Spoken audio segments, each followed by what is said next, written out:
At exactly 7:45 a.m., a call came through to 911. The voice on the line was small, shaking, barely audible. He heard them. Then, silence.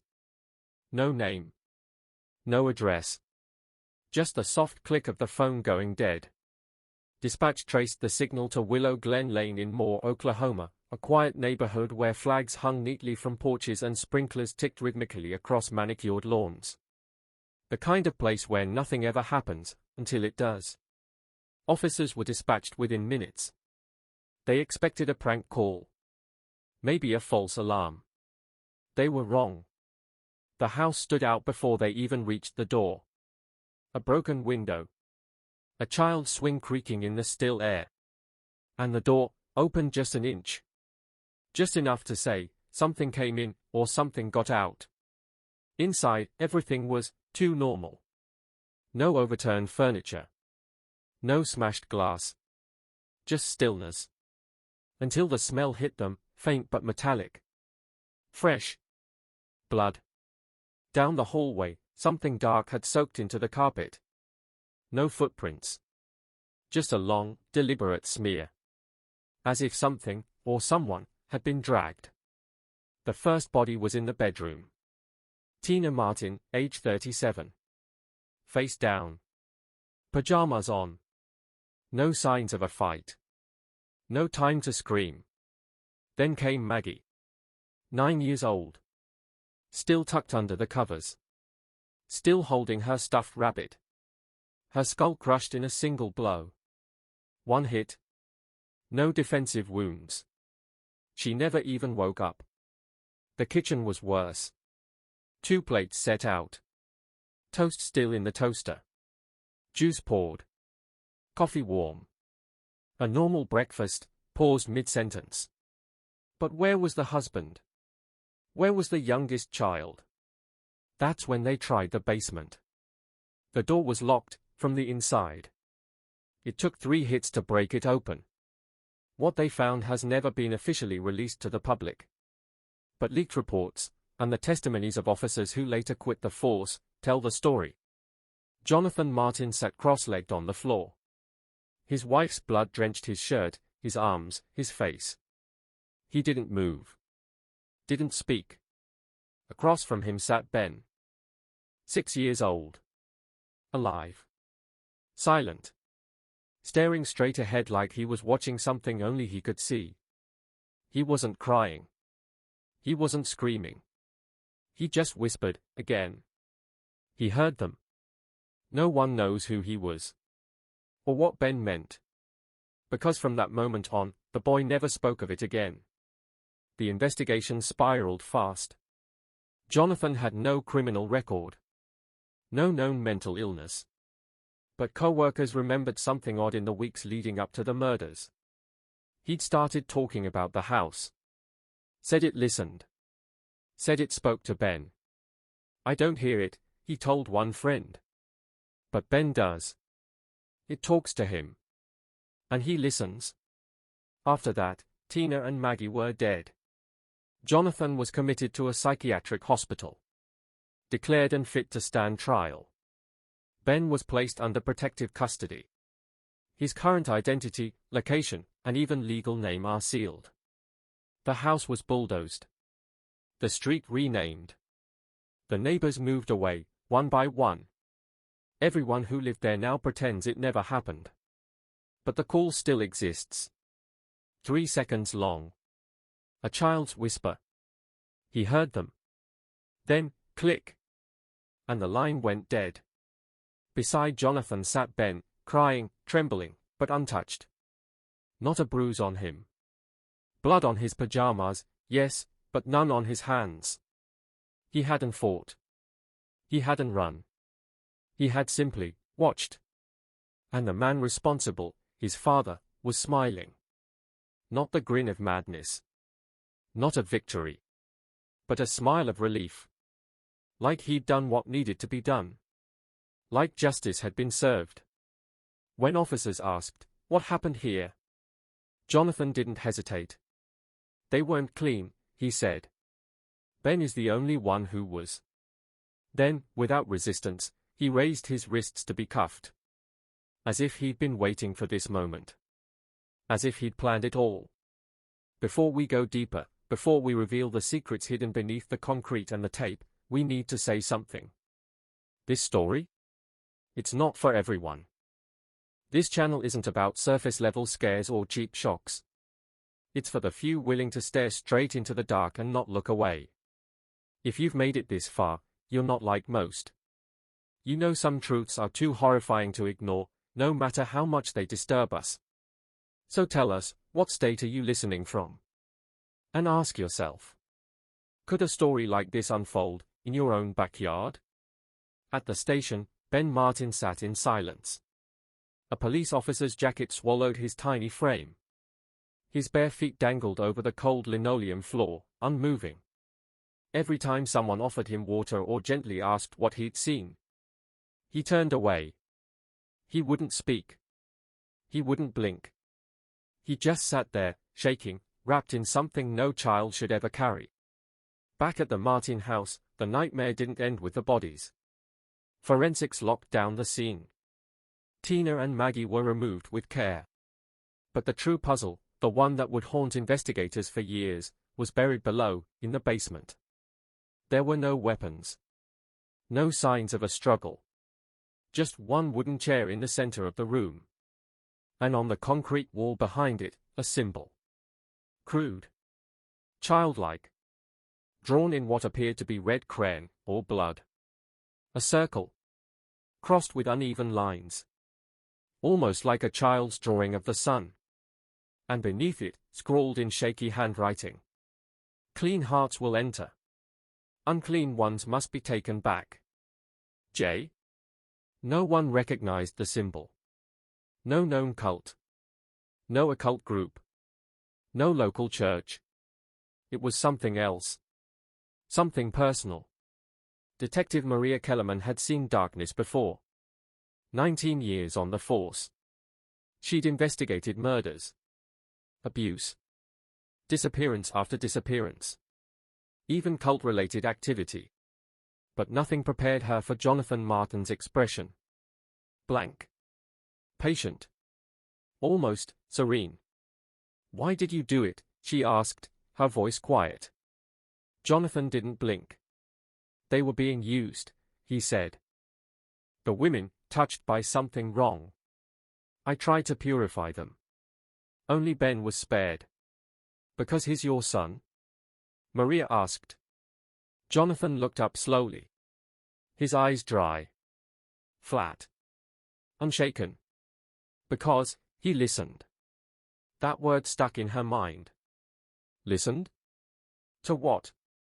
Back in evidence, rookie tech discovered something investigators had missed. Tucked under Jonathan's bed, in a showbox. Dozens of audio cassette tapes. Each one carefully labeled. Each one dated. Each one titled. Confession. Maggie, kitchen interference. Sleeping hours. Wife. Ben's silence. The press of most. No one knew what the press of most meant. Not then. But when the tapes were played, they changed everything. Because on those tapes, layered between the static, were voices. Sometimes Jonathan's. Sometimes whispers. Sometimes, something else entirely. And on several tapes, Ben could be heard. Listening. Responding. To someone no one else could hear. This wasn't just a murder. It wasn't even a breakdown. It was a transformation.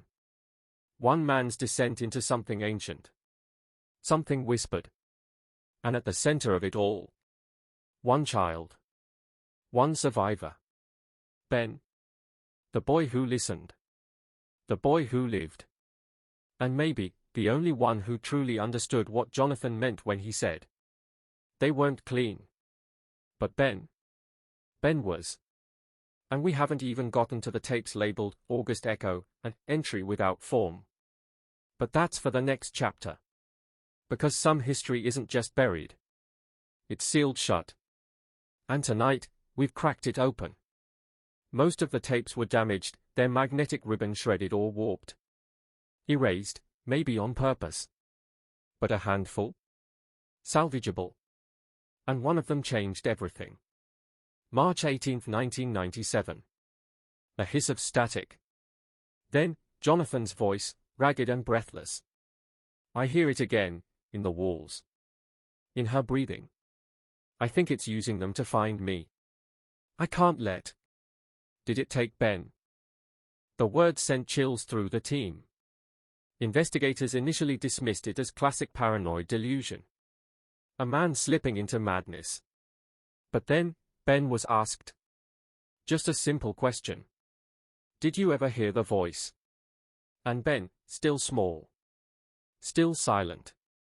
Just said one thing. It was in the drain. That's when everything changed. The case was no longer just a tragedy. It was a wound, festering, spreading, across the entire town of Moore, Oklahoma. Before the murders? No one even noticed the Martins. After? No one would speak their name. The street was repaved. The neighbors sold their homes. The school painted over the mural in Maggie's class, like she'd never been there.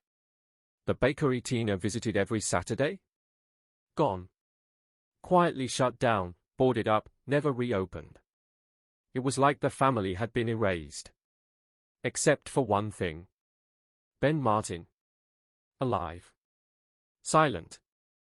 Still carrying the story no one wanted to hear. It would take nearly a decade before Ben said another word. By 2006, he was 16. Living under a different name in a foster home 3 counties away. He'd been bounced from placement to placement, described as withdrawn, compliant, unnaturally quiet. He didn't cry. Didn't scream. Didn't speak unless someone made him. Until one night. He drew something on his wall.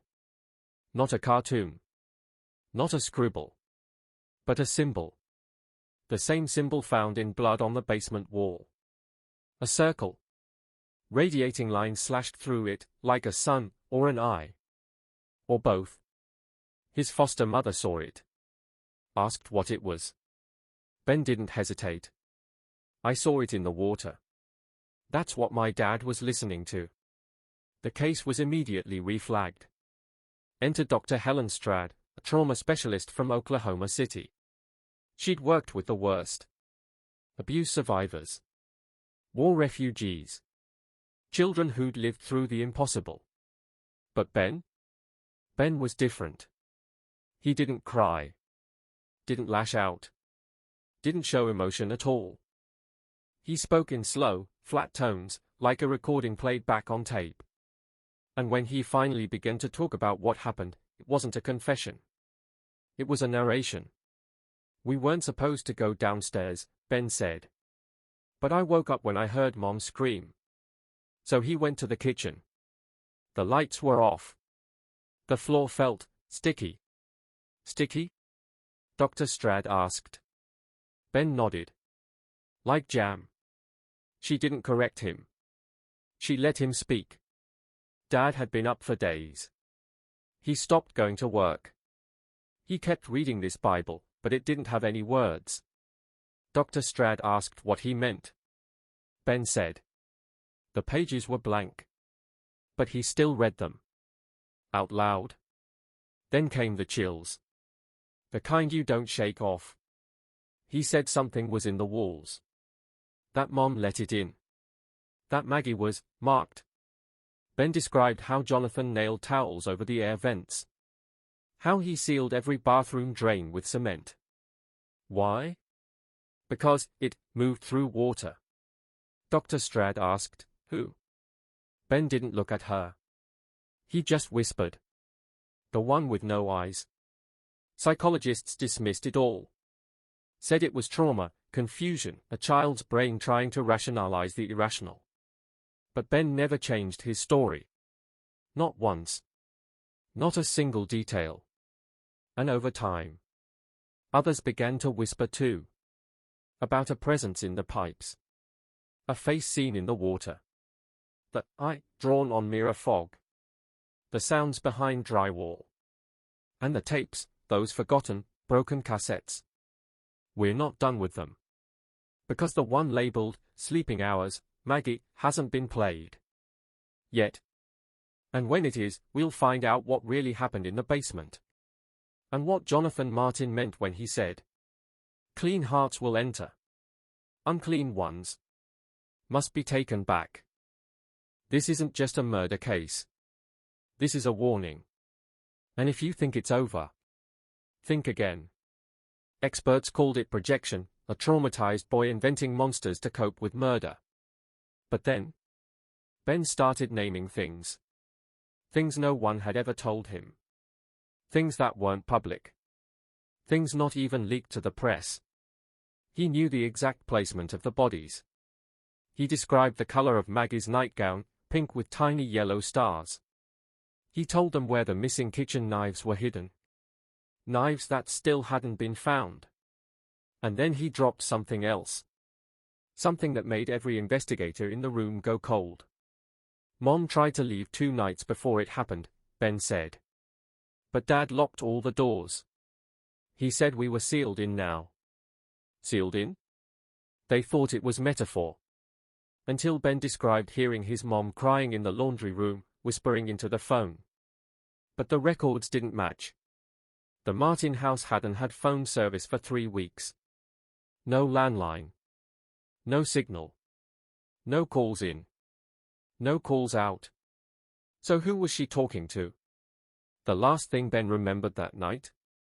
Not a scream. Not a fight. Not even the sound of violence. It was the bathtub, he said. I heard it running. Dr. Strad asked him, the water? Ben shook his head. It didn't sound like water. It sounded like whispering. When she asked what it said, Ben didn't speak. Instead, he stood up, walked to the office window, and slowly, with one trembling finger, wiped the condensation. And drew the symbol. That same circle. Those same radiating lines. That same mark that had appeared in blood on the Martin basement wall. That's the door, he said. It lets it in. And in that exact moment, everything changed. Dr. Helen Strad, psychologist, war zone trauma expert, trained at Cambridge, raised in science, not superstition. Froze. Because she had seen that symbol before. Not in a textbook. Not in Ben's file. But in another case. A case buried nearly 20 years ago. 1987, Texas. Strad was just a junior research intern at a rural psychiatric institution, a place barely spoken of now. Once a sanatorium, now a graveyard for forgotten minds. The halls echoed. The walls leaked. The patients? Mostly long-term. Unseen. Unheard. Unhealed. One of them was a woman named Dorothy Lanes. She'd been committed at just 18 years old. After allegedly drowning her infant son in a motel bathtub. But that wasn't what made Dorothy unforgettable. It was what came after. She never cried. Never screamed. Never spoke about what she did. She just sat on the edge of her cot. Humming. For notes.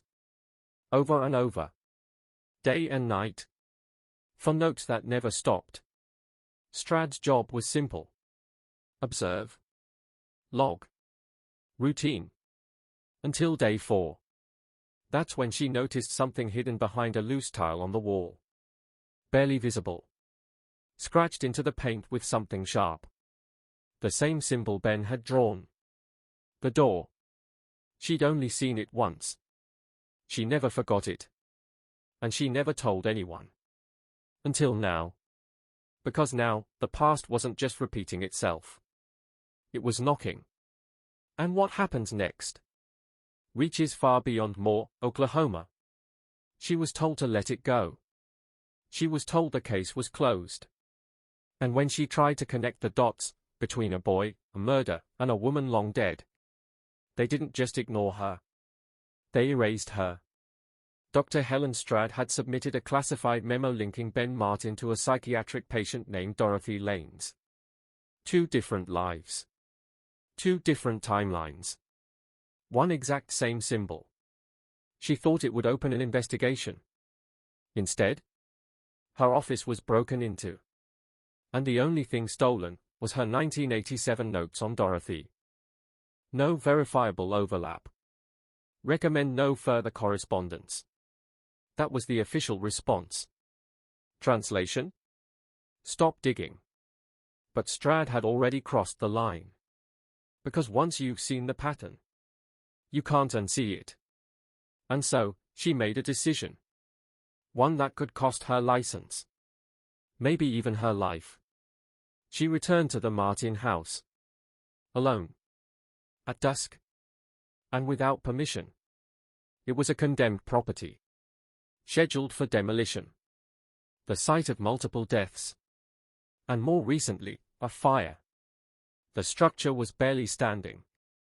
Blackened. Charred. Collapsing from within. But that didn't stop her. Because what remained was worse than destruction.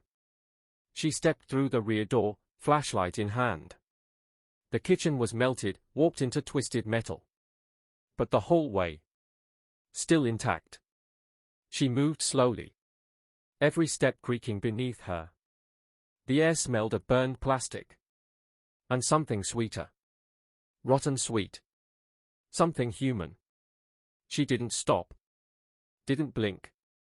Didn't breathe. She walked straight past the scorched bedrooms. Where Maggie had died. Where Tina had collapsed. And kept going. To the one place Ben had always pointed back to. The basement. The door was still there. Blackened. Warped. But locked, just like before. She used a crowbar.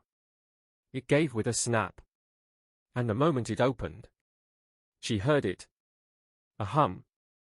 Not loud. Not clear. But deep, and wet, and somewhere below. It wasn't mechanical.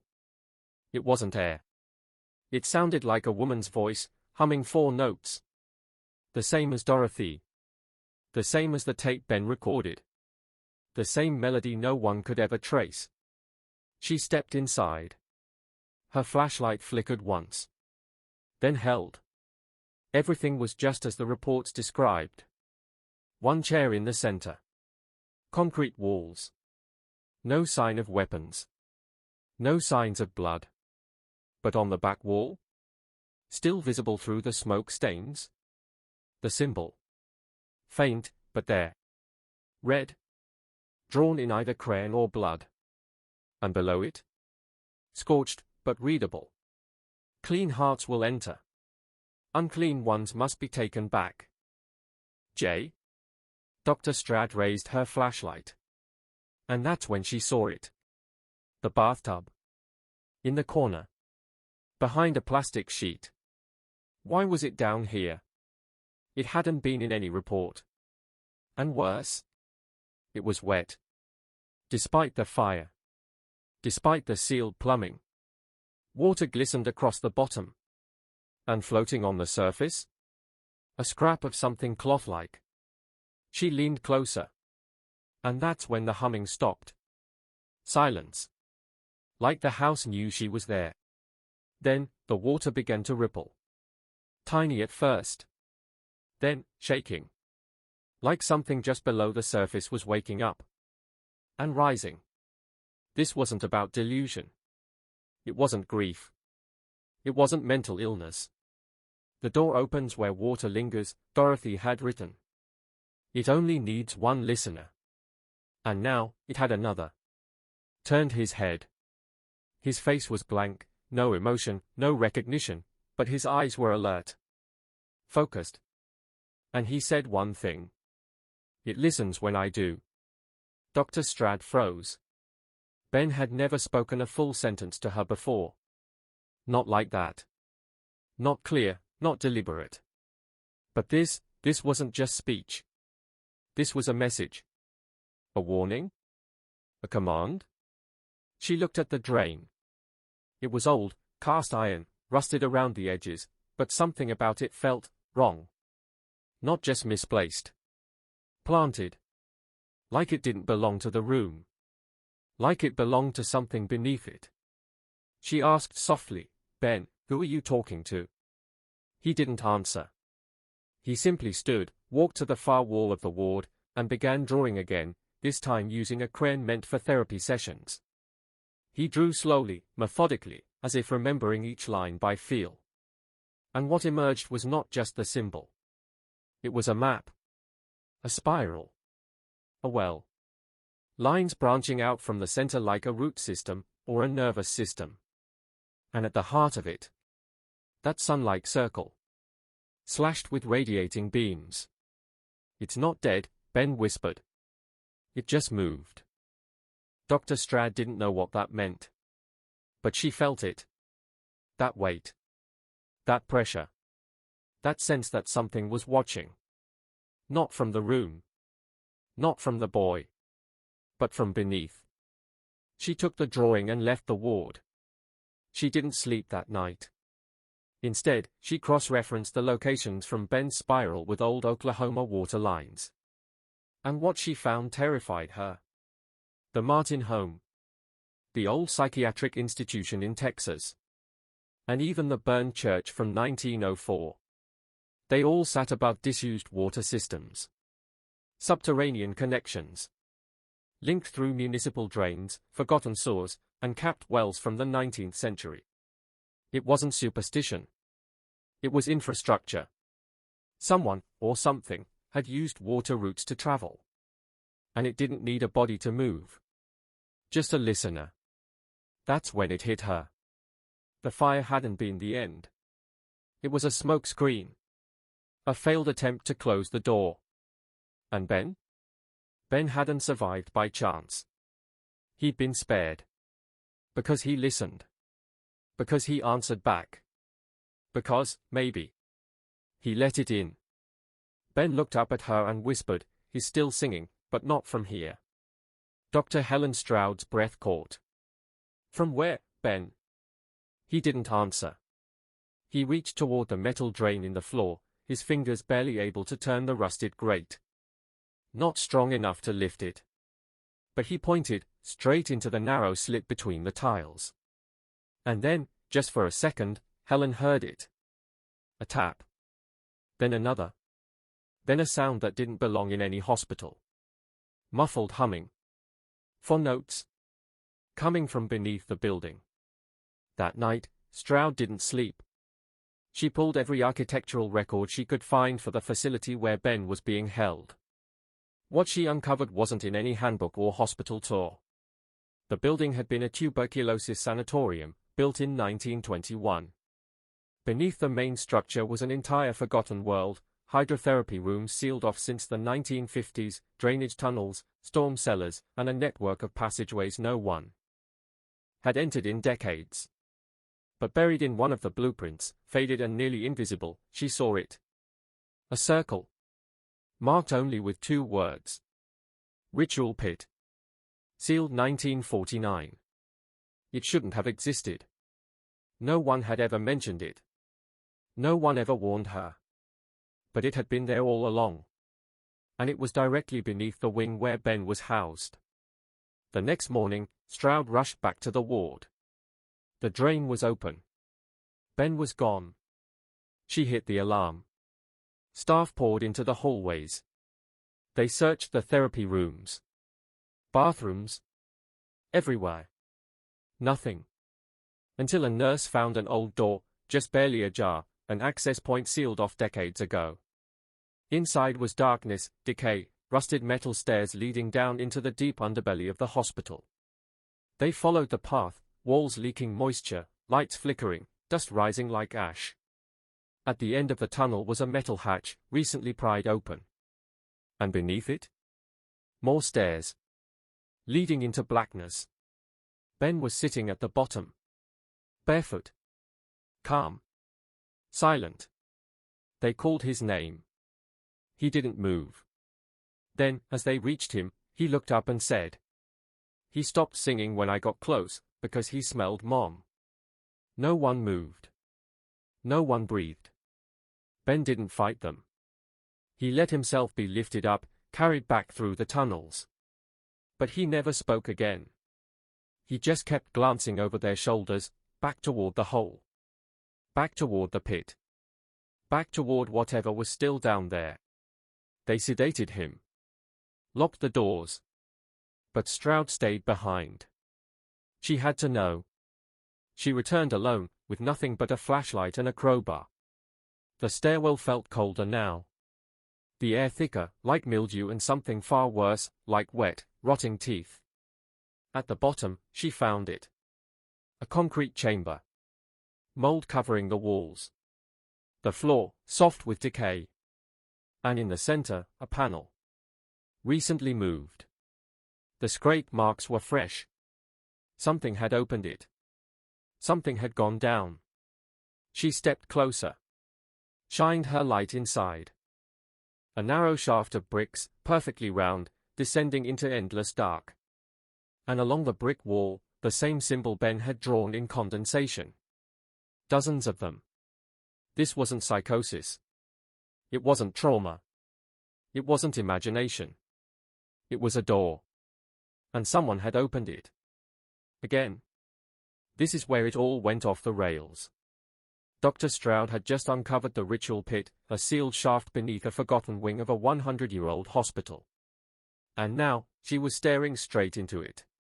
She aimed her flashlight down the narrow brick tunnel. 15 feet deep. The bottom? Flooded. With what looked like water, or something darker. Something thicker. And then she saw it. Photos. Bones. Pages of paper floating. Symbols carved into the walls, glowing faintly under the grime. But it wasn't the objects that made her blood freeze. It was the thing in the water. A body. Face up. Pale. Human.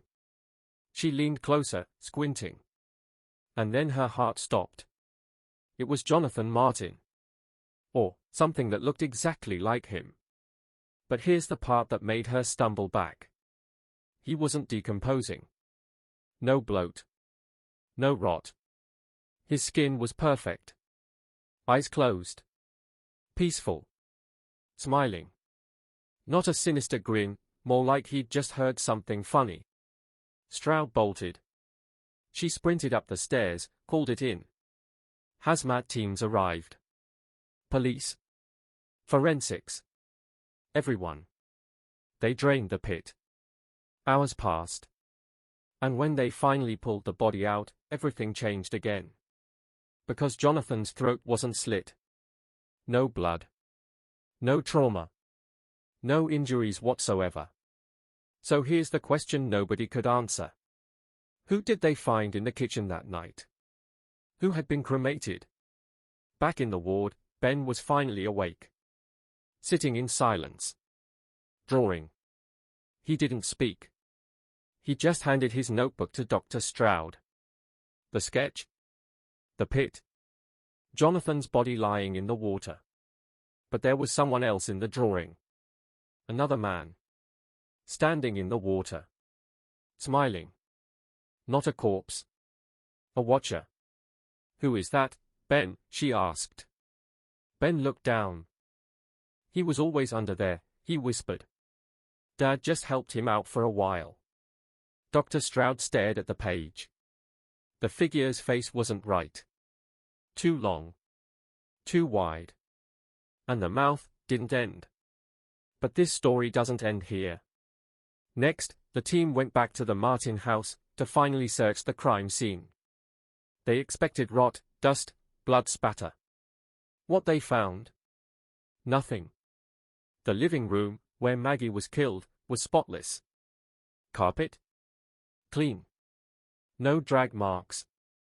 No blood. Just a white armchair, positioned perfectly, facing the fireplace. The walls weren't just clean, they'd been scrubbed down to the plaster. One investigator touched a faint streak beneath the windowsill and realized. It wasn't paint. It was lime wash. Historically used to cover blood. To hide odor. So who cleaned it?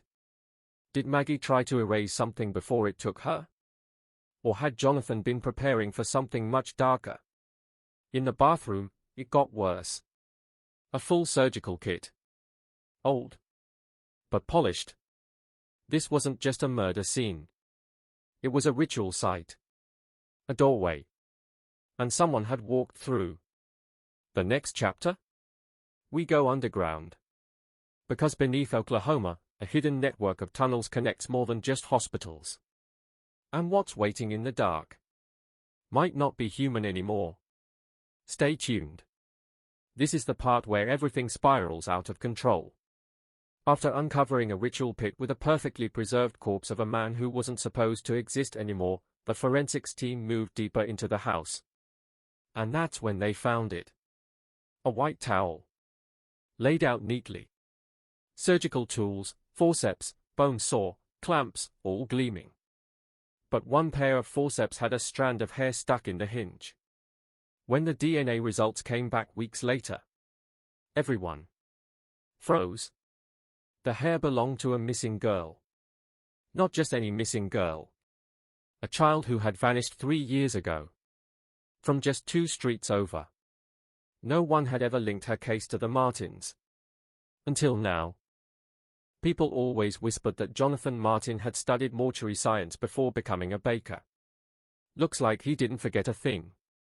But the worst part was waiting in the cellar. They tore up the floorboards. Beneath them, hidden inside the wooden frame, were jars. Sealed. Labeled. And full. Inside the jars. A toe. A child's eye. A small tongue. Each perfectly preserved in alcohol. Each numbered but not named. Just categorized. Like specimens. Like someone was saving them for something. Meanwhile, Ben was still drawing. He didn't flinch when Dr. Stroud asked him, "Do you know who those parts belong to?" Ben nodded. They were the bad ones. The bad ones? Dad said they were unclean. God said so. He was saving the good ones. That's when Stroud asked the question that still haunts her. Saving them for what? Ben looked up. Voice flat. He said they'd be needed when the house wakes up again. Wakes up? What does that even mean? Ben just pointed at the floor. The walls go to sleep sometimes. But they'll open again. Soon.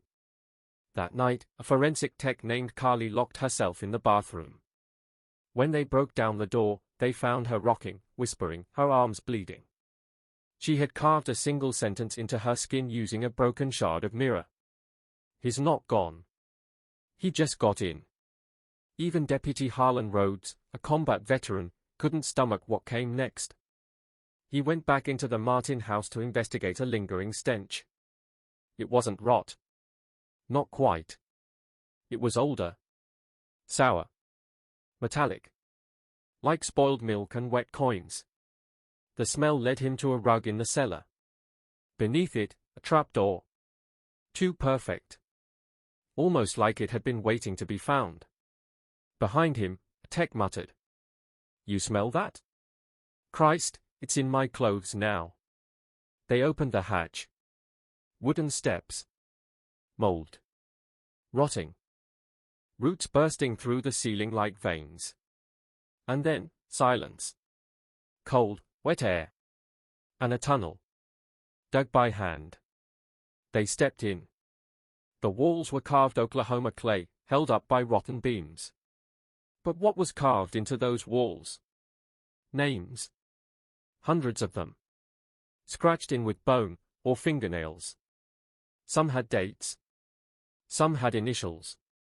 And some had nothing at all. Only this. Returned. Awaiting. Claimed. This wasn't religion. This was a machine built out of people. Every line carved into the tunnel walls whispered one phrase, again and again. He feeds the house. The house feeds him. And the deeper they went, the worse it got. At the tunnel's end, they reached a circular chamber, walls packed with black clay. In the center, half buried in dirt, was a stone. But not just any stone. Obsidian. Volcanic glass. Too smooth. Too perfect. And it was humming. Not metaphorically. Audibly. Like a living thing breathing beneath the earth. Deputy Rhodes reached out, just a fingertip. He flinched back instantly. Not cold. Not hot. Alive. Then a voice from behind the stone. Sir, you need to see this. Another jar. Inside. A lock of hair. A child's milk tooth. And a folded piece of paper, barely holding together. They unfolded it slowly. A hand-drawn symbol. At first it looked like a sun. But the center wasn't a sun. It was a mouth. With teeth. And it was open. Back upstairs, Ben had gone silent. He stopped speaking. Stopped drawing. He just, Saturday. Back straight. Eyes forward. Dr. Stroud noticed it first. He was mimicking something. Copying someone. Or something. She asked him gently, Ben, what's wrong? He didn't blink. Then he whispered. He sees through the dirt.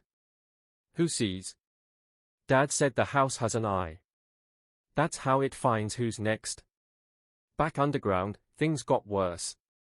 A junior deputy stepped too close to the stone. Just one step. She collapsed. Seizure? Heart attack?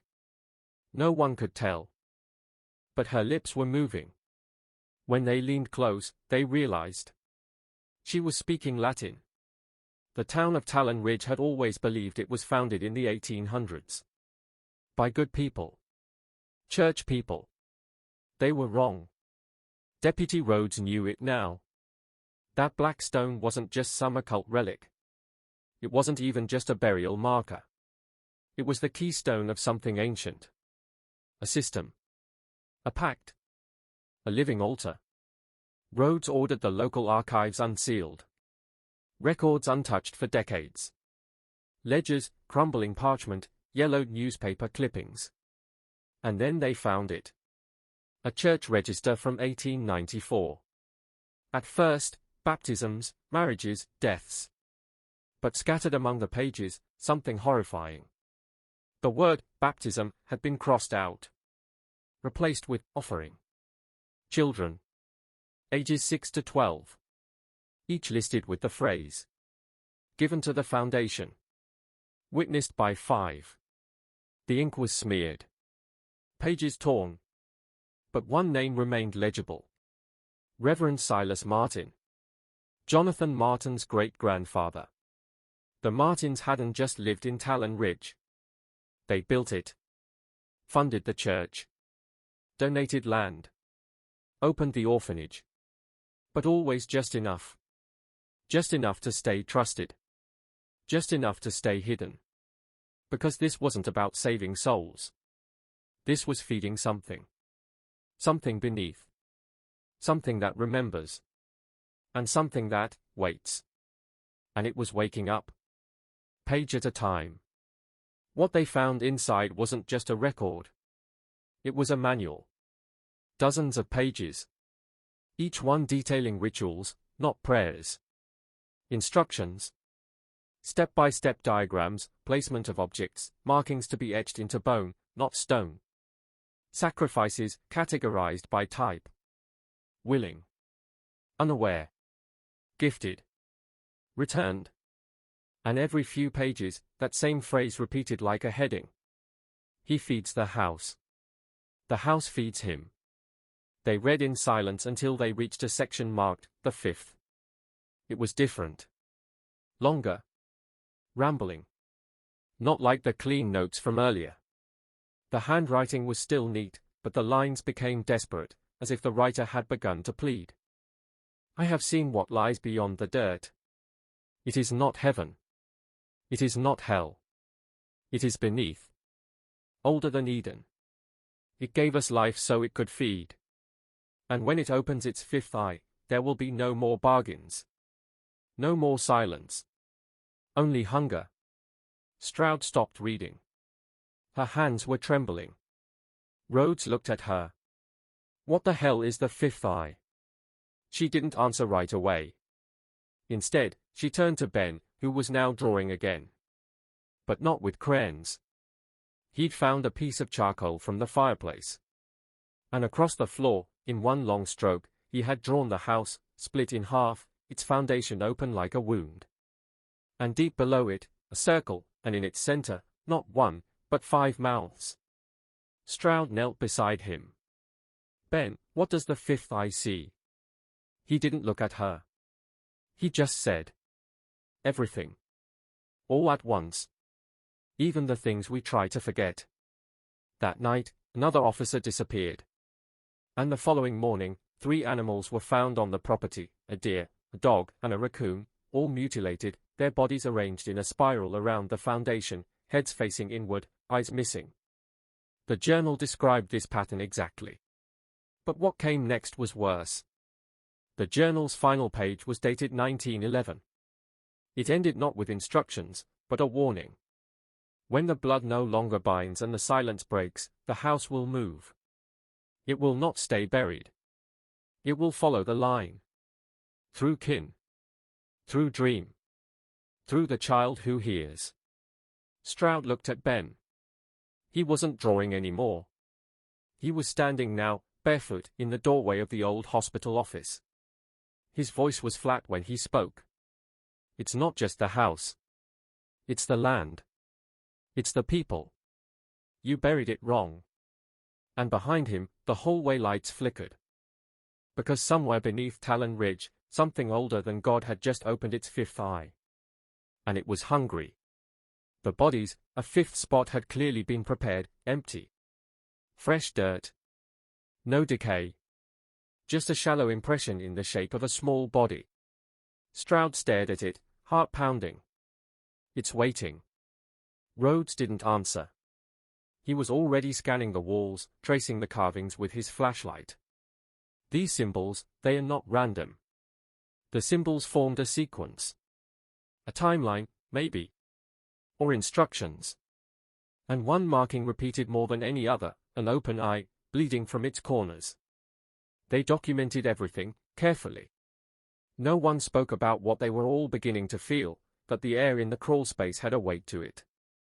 Not just dust and time, but presence. Like something watching from the corners.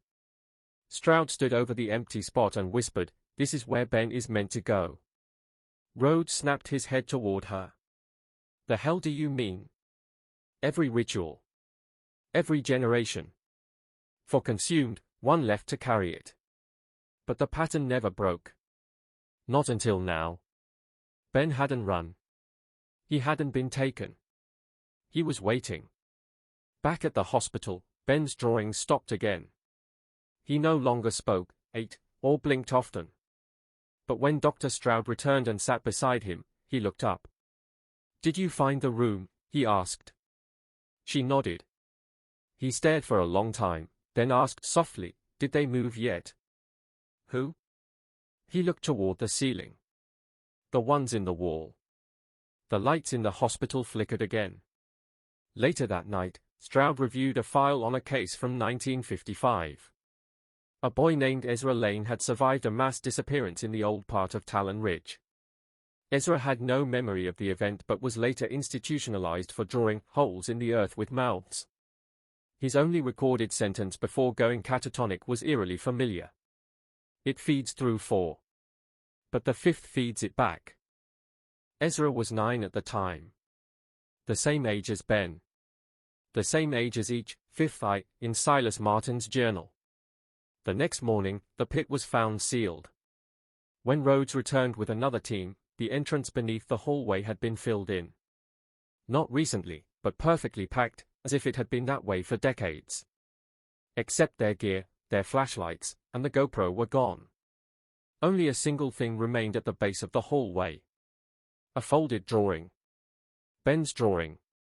It showed 5 figures standing in a circle, 4 lying down, 1 standing in the center, facing a house with no windows.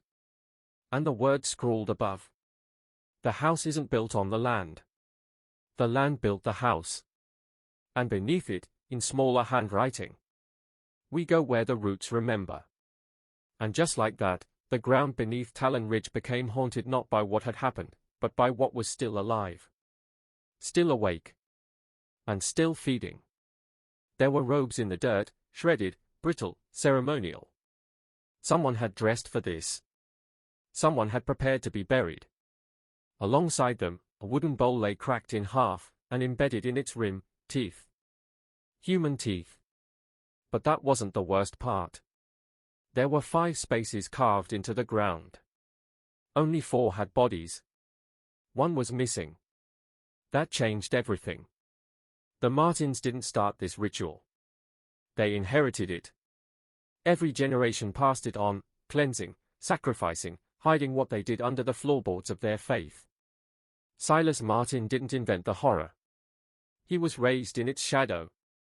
He just made it look cleaner, made it seem holy. But now there was a question no one wanted to ask.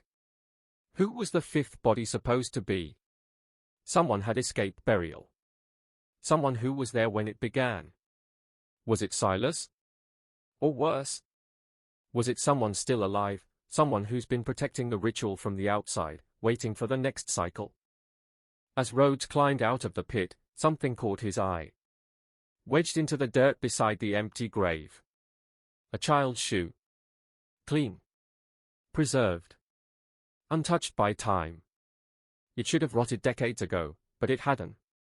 Inside the shoe, folded with care, was a slip of paper. It read, "He watches through their eyes. He waits until they forget." The words weren't new. Ben, the boy who had drawn symbols no one taught him, had written that same message in his journal. He didn't call it a symbol. He called it the mouth in the ground. That line haunted every investigator. Every tech. Every reader of Ben's drawings. So Rhodes went further back. If they couldn't identify the missing body, maybe they could find the origin. He dug through the oldest records, land ownership, maps, deeds. Before the Martin house was built in 1962 by Paul and Ruth Martin, before the farmhouse, before the clearing even existed. The land belonged to an unincorporated religious commune. No taxes. No church records. No names. Locals called them the Circle of Providence. No one knew what they believed, only that they came in 1948 and vanished by 1955. But then Rhodes found it, a surviving land deed. It listed 5 trustees. All men. Unrelated. But all bearing old Appalachian names. One name stood out. Gideon Martin. Silas's grandfather. Then came the fire report. In late summer 1955, their crude chapel near the creek burned to ash. Cause unknown. But a line of chalk was found scrawled across the scorched entrance. One broke the seal. The rest must feed. After the fire, 4 of the 5 men disappeared. No graves. No obituaries. No explanations.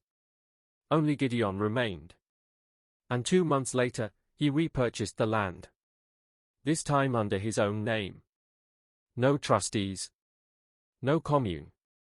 Then he began construction. The Martin home was built directly atop the burned chapel. The house wasn't haunted. It was grown. Ben's journal confirmed it. Pages filled with childlike maps of spaces adults didn't know existed, crawl spaces, ducts, trapdoors. And at the center? A black shape. Circled in red. Some of the pages didn't belong. They were older, much older. Ink faded to rust, the paper brittle as ash. But the writing. The mouth below is never sated. Only the 5th shall walk above. He watches through their eyes. Waits until the vessel is ready. The handwriting matched state records, Gideon Martin. He'd saved these fragments after the chapel burned. Passed them down like scripture. And Silas had given them to Ben, no explanation, no warning. Which meant only one thing. The Martin murders weren't random. They were scheduled. A ritual stretching back generations, masked as religion, passed down by bloodlines that believed they were feeding something beneath the land. They called it providence. And someone had always paid the price. One man tried to walk away. He vanished. Every generation since. One chosen. One spared. One buried. But why was Ben the one left behind? Back in the basement, Rhodes laid it all out. 4 bodies. 1 missing. A child's shoe that never decayed. A ritual that never ended. And a boy drawing maps no one showed him. Ben wasn't a survivor by chance. He was chosen. Just like Silas had once been. And to understand that choice, we have to go back. Summer, 1979. Silas Martin had just turned 19. By then, he was cold-eyed, iron-willed, the kind of boy who didn't flinch at death, but still, something in him searched. He was curious. And Ruth, his mother, used to say that curiosity will be the ruin of him. She was right. It started with a smell. Not mold. Something sharper. Wet copper. Old rot. It came after a storm. Silas was in the root cellar taking inventory when he heard it. Scrape. Knock. Silence. A rat? A raccoon? Then, a whisper, low, raspy. I told them not to finish it. They didn't listen. But you still can. Silas tore open the wall. Behind the bricks, an earthen tunnel. Just high enough to crawl, long enough to vanish into shadow. He crawled. 30 feet. Through mud and blackness. Through a smell like blood and bones and broken time. Then it opened, a hand-dug chamber. Wood beams held the ceiling. The floor was packed dirt. And in that dirt, a man. Hair like cobwebs. Teeth brown, shattered. Skin like wax over bone. But the eyes, they were Gideon's. The man was Caleb, one of the original 5. The one who'd run. Except, he hadn't escaped. He'd been buried. Or buried himself. Silas didn't scream. He didn't run. He Saturday. 4 hours. He listened. Because Caleb remembered everything. And what he told Silas next would change the course of the Martin family forever. Caleb told Silas the truth. The thing buried beneath the chapel wasn't just ancient. It was hungry. And it was never done feeding. We thought the pact would protect us, Caleb rasped. It did. For a while. But we never stopped paying. One by one, it took them. Until Caleb was the last one left. And now, they built a house right on top of it. Silas asked the only question that made sense. Why didn't you leave? Caleb's smile was barely human, his lips cracked like dry leaves. Because it speaks. Because I hear it in my sleep. And if I leave, it follows. Then he held out a box. Leather-wrapped. Stitched shut with twine made of human hair. When you know what's inside, Caleb said, you'll understand why. You must never have a son. Years later, that same box would resurface. Buried among Silas's possessions after the murders. At first, Deputy Rhodes didn't open it. But when he finally did, everything changed. Because what was inside shouldn't exist. Not in 1986. Not in 1955. Not anywhere. Flashback, 1979. Silas resealed the tunnel. He told no one.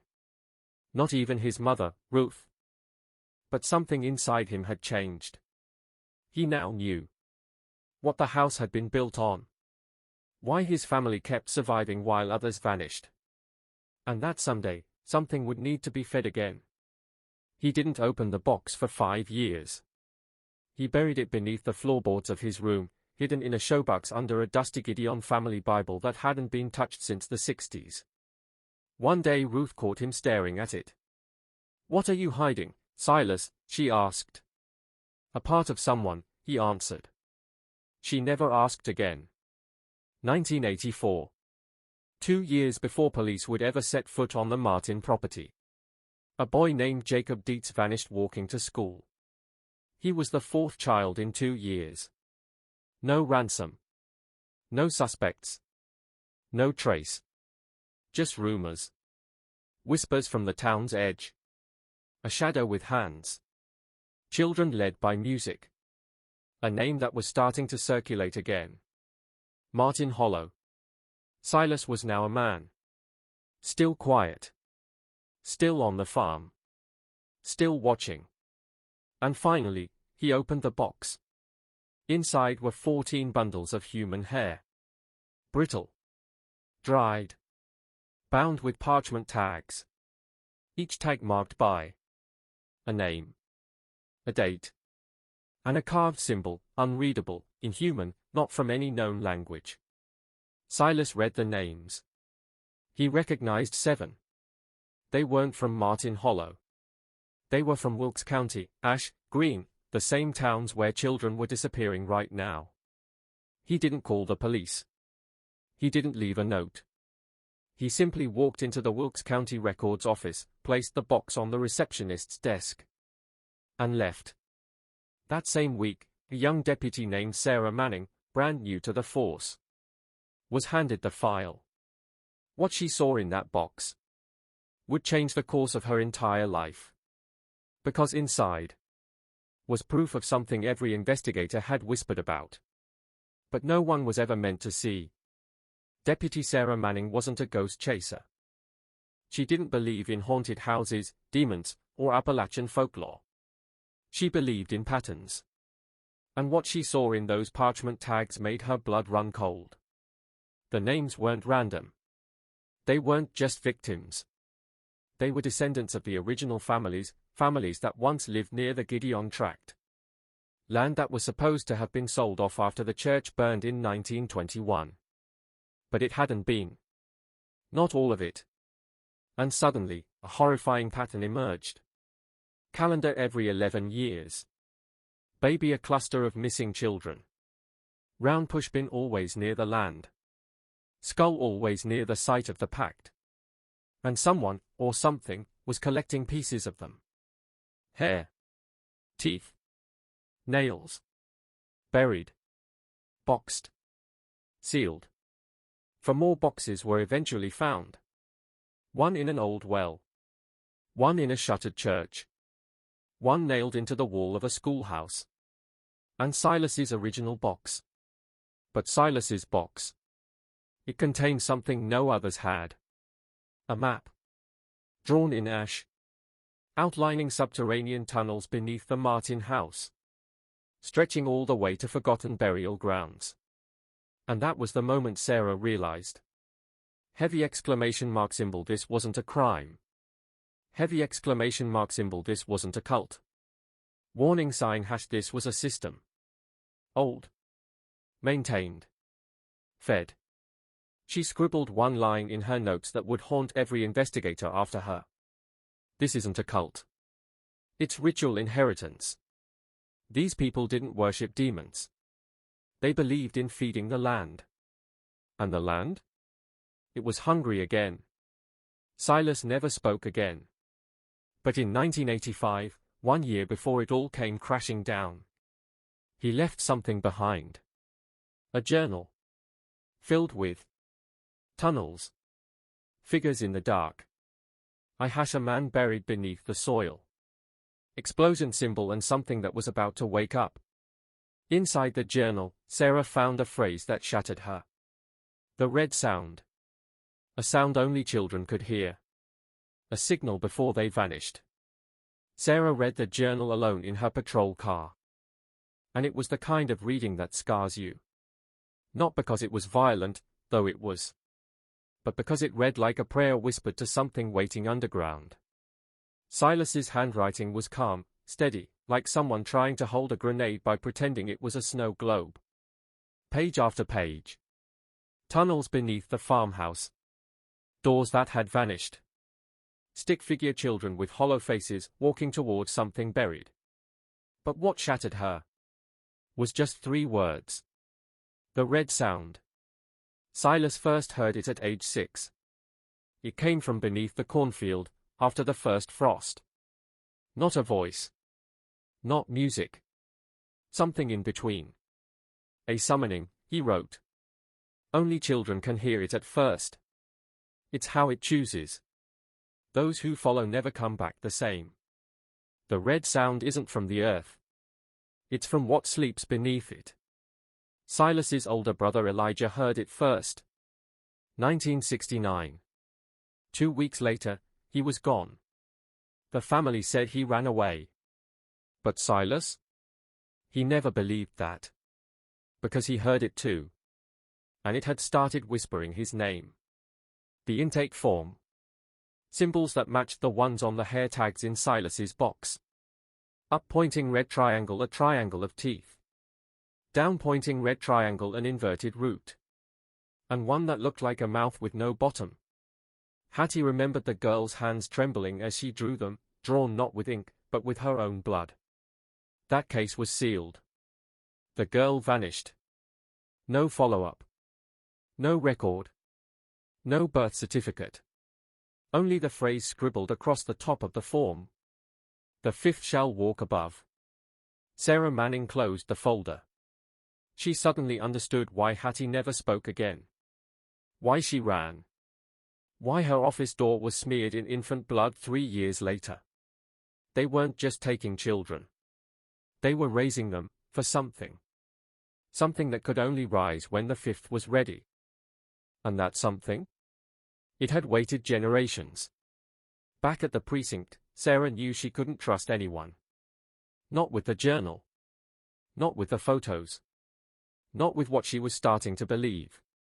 Because she wasn't just investigating disappearances anymore. She was uncovering a ritual network that spanned almost a century. And now, they knew she was close.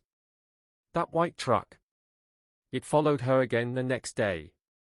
No plates. No driver visible. But each time she turned, it was there, idling. Watching. Inside her apartment, she pinned every photo, every name, every year to her wall. The same pattern reappeared. 1. 1. 1. 1. 1. 1. 1987 was coming. And Ben Martin, the last surviving child from the most recent Martin House tragedy. He wasn't spared. He was chosen. Sarah called Hattie that night. She needed answers. But the phone rang and rang. Then picked up. No voice. Just a low hum. Like a vibration. And beneath it, faintly, music. A lullaby. Out of tune. Childlike. Then a voice. Soft. Cracked. Not Hattie's. He's almost grown. And the land is almost ready. Click. That was the last time anyone heard from Hattie DS. 3 days later, her trailer burned to the ground. No body was found. Only a melted triangle of nails, placed neatly on the bed frame. And at the edge of the ash heap? A child's drawing, half burned. Stick figures. 5 of them. One walking toward a door drawn in red crayon. He said. Not one known to man. Dr. Krantz leaned forward, voice low. This wasn't a mutation. It was manufacturing. He flipped over a final photo. A close-up of the girl's fingers. Each had a small, dark split at the tip, almost invisible. But inside? Under magnification, Krantz found growth. Tiny black threads, not plant, not fungal, emerging beneath the nail beds. Living tissue. Root-like. And worse? The mass they found in her chest? It wasn't dead. It tried to contract. Sarah stared at the photos until her eyes blurred. Every boundary between biology, folklore, and horror had been crossed. This wasn't a case anymore. It was a harvest. Long planned. Long protected. Long denied. And it was still happening. She drove straight to the Martin property that night. Alone. Windless. The fields lay dormant, late August hush, but she could feel it, beneath. The corn wasn't being grown for food. It was being grown to hide something that fed. Something that called to children. That marked them. That rewrote them. She walked the edge of the property until she found it. An old scarecrow, long since collapsed. But beneath it, bare dirt. No roots. Just hollow ground. Sarah dropped to her knees. Started digging. 6 inches down. Her fingers hit wood. An old hatch. Chained shut from the inside. Scratched into the surface. Wabu, do not open. She remembered Silas Martin's final journal page. The word, Wabu, scrawled beneath a drawing of 5 stick children, all with open mouths, eyes blackened. Wabu wasn't a name. It was a warning. She stared at the lock. Then something moved. A breath through the soil. And then, a hum. Low. Red. Almost inaudible. But she felt it in her teeth. The red sound. It was awake again. She didn't sleep that night. Not really. Every time her eyes drifted shut, the hum came back, not louder, just closer. By 3 a.m., Sarah had dragged every chair she owned against every door and window. She sat with her back to the television, VHS still in the slot, fingers trembling on her service pistol. And in the silence, she kept hearing the words from Silas Martin's journal. The red sound isn't from the earth. It's from what sleeps beneath it. By morning, she made a decision. The journal. The VHS. The medical files. They needed to go somewhere safe. Somewhere off the record. There was one person she trusted. Father Alden Ray, once a linguist, now a recluse priest tending an empty church on the edge of Wilkes County. He'd helped translate cult symbols for the Bureau in the early 70s, until he refused to sign the silence orders. She found him in his chapel's basement, scrubbing mildew off old hymnals. She handed him the journal first. He flipped through the pages slowly. Stopped on a sketch of the root cellar tunnels. And whispered, "They mapped it." Sarah nodded. And they filmed it. She gave him the VHS next. He refused to play it. "Some things, you verify by absence," he said. "If you feel it in the walls afterward, that's confirmation enough." Then he opened his own file drawer. And pulled out a photograph. Black and white. 1966. A group of children seated on what looked like a church stage. 4 wore choir robes. The 5th was bound at the wrists. Father Alden said nothing at first. Then. They used to be called the Root Choir. Every decade, the church would sponsor a harvest service. Only 5 families ever sent children. Always the same names. Always the same song. Sarah pointed to the date. 1966, that's before Martin Hollow was even mapped. He shook his head. No. It was already buried by then. You're looking in the wrong place. Martin Hollow wasn't built on the map. It was built to cover it. That night, Sarah returned home to find her front door wide open. Nothing was taken. Not the files, not the tape. But in the center of her kitchen table was a single item. A child's shoe. Old. Caked in dried red clay.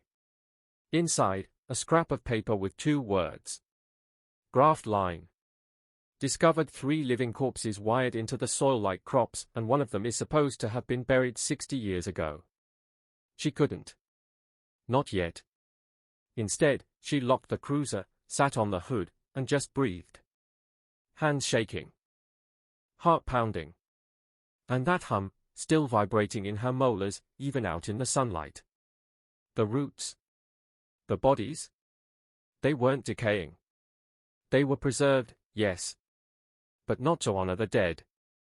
They were being maintained. Like stock. Like breeding vines waiting to flower. Sarah opened her notebook with numb fingers and wrote just 3 lines. The graft line is active. They never buried Abigail. It's not a cult. It's agriculture. Back at her place, she reviewed the map again, the one drawn in ash from Silas's box. She traced the tunnel system and circled the point labeled RHW13, the same initials from the VHS. That's when it hit her. RHW13 wasn't a code. It was a location marker. Route. Holding. Well. 13th chamber. She flipped the map over. On the back was a child's handwriting, messy, rushed, etched in charcoal. We're not the fruit. We're the seed. Sarah returned to the town archives the next morning and pulled every burial permit tied to the Martin family. She cross-referenced names with actual grave sites. 5 had no matching plots. All 5 matched the embroidered names she'd seen on the preserved cloths. They were never buried. They were planted. She called Ryan. Meet me at the chapel tonight. Bring the VHS. And gloves. We're not going in the front this time. He didn't ask questions. He just said, I'll be there. But Ryan never showed up. And when she tried to call, disconnected. That night, Sarah found a box on her porch. Inside, a single deputy's badge, a clump of corn silk, and a note. One root breaks, another takes hold. Clifford had lived on that land since 1959. Never married. No kids. Locals called him Bell the Hermit, but Sarah knew better. His name had popped up once before, buried in a 1971 property line dispute with the Martins. She parked by his leaning gate and made her way through knee-high grass. Bell's house was falling apart, the porch sagging under the weight of decades. But he was waiting for her. Standing in the doorway, like he knew someone was coming. You found it, didn't you? He asked before she could speak. Sarah nodded. Bell sighed and stepped aside. Come in. But don't sit on anything. Things got loud last night. Inside, the house smelled of mildew and old paper. But on his kitchen table lay a folder, weathered, yellowed, tied shut with twine. I figured you'd come eventually, Bell muttered, untying it. They tried to buy me out too. Back in '74. Said they were building an agricultural testing site. Told them to go to hell. Inside the folder were Polaroids, grainy, overexposed. Each one showed a garden. Not rows of plants. Rows of mounds. Small ones. Some covered in stitched cloth. Others just soil, disturbed like something had been recently buried. Or unearthed. He tapped one photo. That's what they called the nursery. Used to be on the edge of my property. But it moved. It always moves. Like it's following something. Sarah froze. Following? Bell nodded. A pulse. In the ground. You can feel it if you're quiet. It's like a heartbeat, slow and old. But it's getting faster. Then he handed her a final document. A lease agreement. Signed not by the Martins, but by an entity called Rosewater Agricultural Fellowship. Dated 1956. Filed 3 counties over. And next to the signature, in red ink, a.H.W.13. Sarah blinked. The initials again. She left the house shaken. Not just by what Bell had shown her, but by what she saw walking back to her car. In the tree line behind Bell's house, something stood up. Small. Pale. And humming. It disappeared before she could raise her phone. But she didn't need to chase it. Because she knew exactly where it was going. He opened the door before she even knocked. You finally found the tunnels, he said. Explosion symbol boom. The mission just went nuclear. This is Clifford Bell, 87 years old, eyes like razors, standing like he knew this moment was coming for decades. His living room? It smelled like dust, tobacco, and old secrets. On the shelves, curled maps, yellowed newspaper clippings, and a vibe so intense it could crack glass. He didn't ask who she was. He just said, "You're 20 years too late." Backstory time, fast. Clifford inherited land right next to the cursed Martin property. And what he remembers? It's not just tunnels. It's rituals. They called them harvestings. Every 19 years, like clockwork. Different house. Same horror show. Kids disappear. Animals go insane. And the ground? It goes quiet. Sarah asked the big question. Who's behind it? Clifford didn't flinch. It's not a who, it's a what. Fire plot twist, it's not people pulling the strings. It's the soil itself. He saw his own dog once drag a child's shoe from the roots. And then he showed her the receipt. Rolled up newspaper, a 1965 article, boy vanishes near Bell property. Only a shoe was found. No follow-up. No investigation. Just silence. Why? Because Clifford had made a deal. Warning sign #flashback, in 1972, a shady company, no name, no logo, knocked on his door. Offered $30,000 in bonds. The only condition? Don't ask what they bury. He said yes. They fenced off the land. No construction. No noise. Just waiting. For 20 years? Nothing. Then the Martins moved in. And the ground woke up. Sarah looked at him like he'd just admitted murder. You knew kids were being taken. Clifford didn't deny it. I knew worse, he whispered. I knew where they ended up. And then, he showed her. White down, pointing backhand index. Down into his cellar. Under the floorboards. A sealed trapdoor, untouched for decades. What they found? Not a tunnel. Not a room. A burial site. Circular. Stone-lined. Ceremonial. At the center?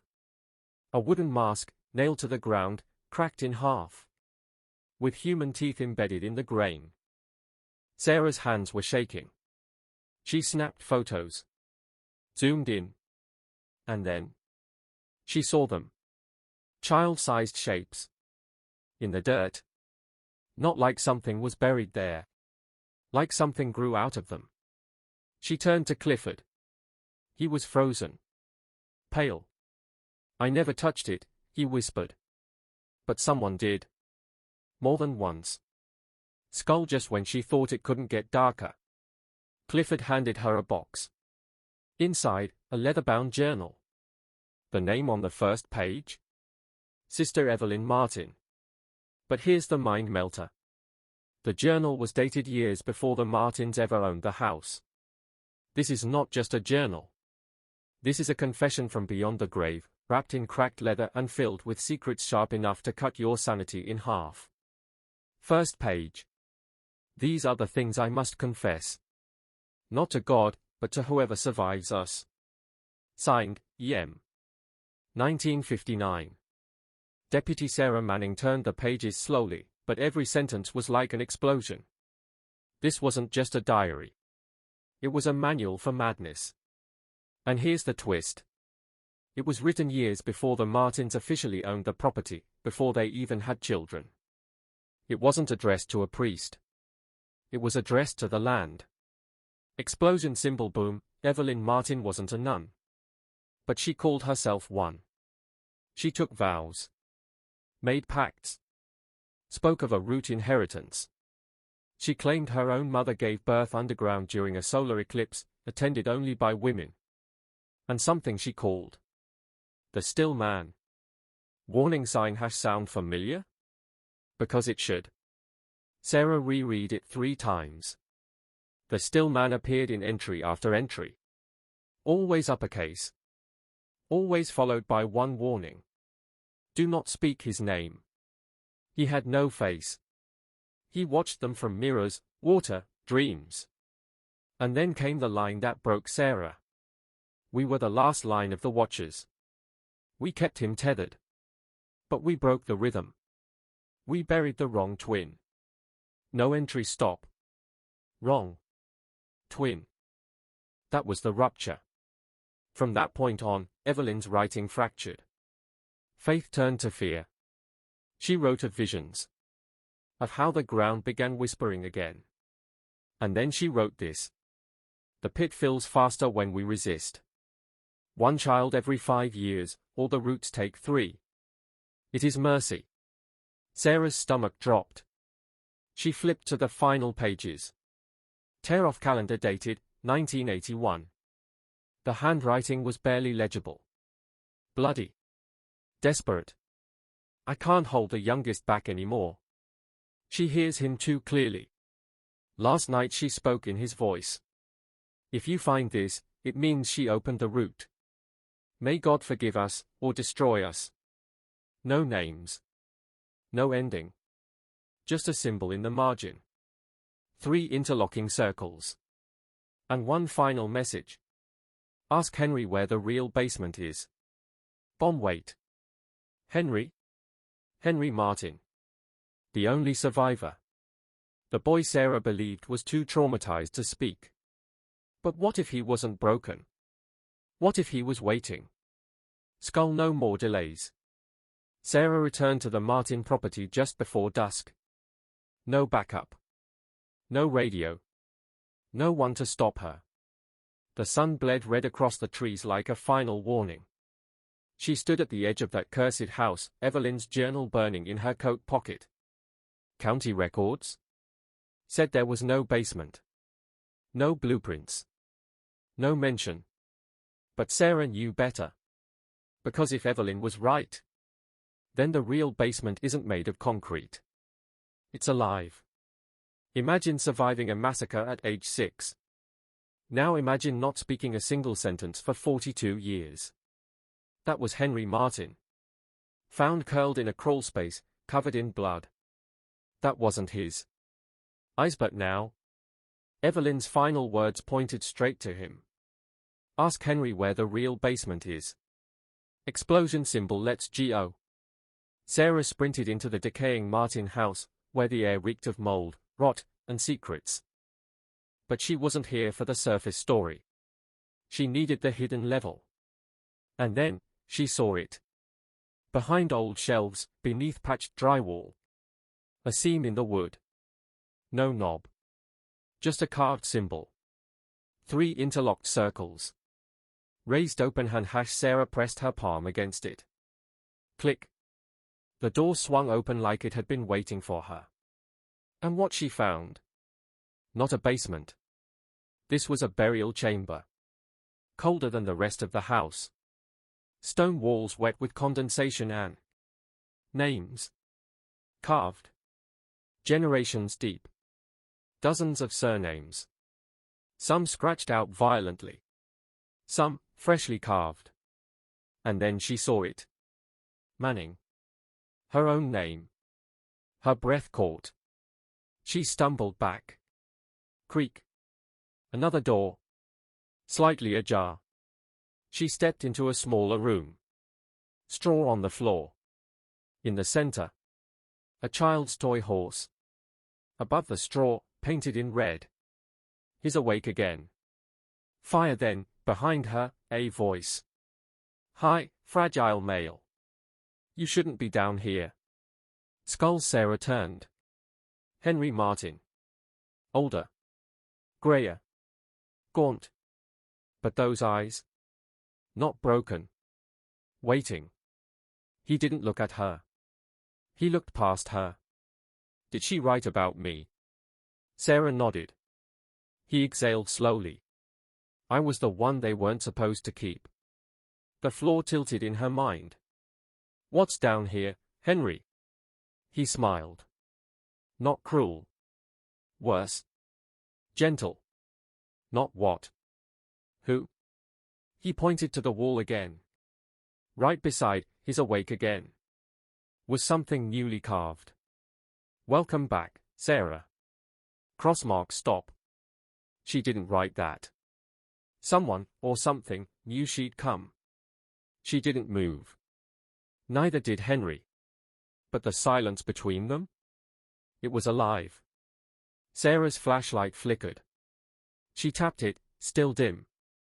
She started backing toward the chamber door when.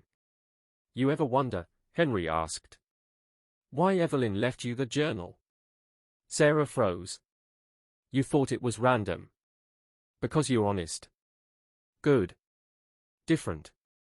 He tilted his head. She picked you because. You're from here? High voltage sign. Her stomach dropped. Her breath caught. And that's when she remembered. Round pushpin she was born in. Sarah Manning was never supposed to find the truth. But now it was too late to run. The final message from Evelyn Martin wasn't just a clue. It was a trap. And Henry? He had one more secret left. Baby, you were adopted, he said. Yes, Sarah whispered. You were born in Missouri, but your real bloodline. You're a Martin. No entry, no. Yes. You were part of the experiment. But your mother escaped before they could finish. Evelyn found you. Raised you in secret. Tried to break the cycle. But she failed. Henry pointed to the wall. Your name carved there? It wasn't a message. It was a warning. Sarah's light flickered. Round pushpin then, the wall moved. It breathed. Not stone anymore. Not even human. It pulsed, slow, unsteady. Veins. Wet movement. Something alive. Black sludge oozed through cracks in the stone. Ezekiel wasn't a man, Henry said. He was a seed. A prototype. That thing behind the wall. It's the rootstock.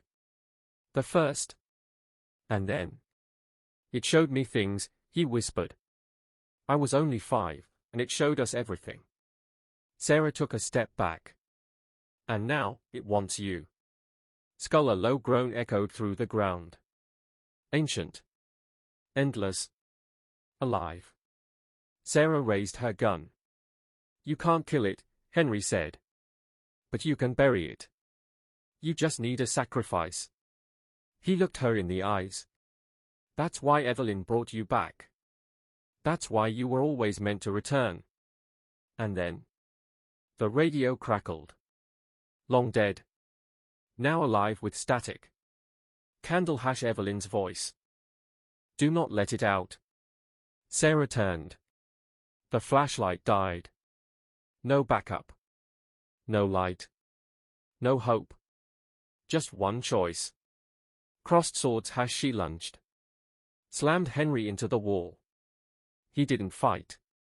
It's okay, he said. I'm ready. Fire behind them, the chamber lit with a dull red glow. Like fire beneath skin. Sarah pulled the trigger. Boom. Henry fell. And the wall behind him? Screamed. Then, silence.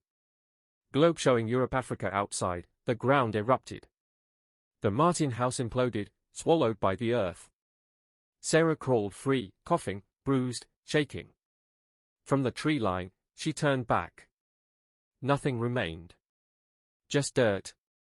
But in the wind. Faint and drifting like smoke. Musical note, a lullaby. Evelyn's lullaby. The one from Sarah's dreams. The one from the womb. That night, she didn't file a report. She didn't call it in. She drove to her mother's grave. Laid the journal down. Spoke one word. Thanks. And then? She never spoke of it again. But if you go to the Martin property now. Footprints, there's no house. No foundation. No ruins. But if you stand in the right place. And close your eyes. You might feel something warm beneath your feet. Like the earth is still breathing. This wasn't a murder case. It was a harvest. And Sarah Manning? She was the final seed. Subscribe if you want to know what Evelyn really meant by, we buried the wrong twin. Because this story isn't over.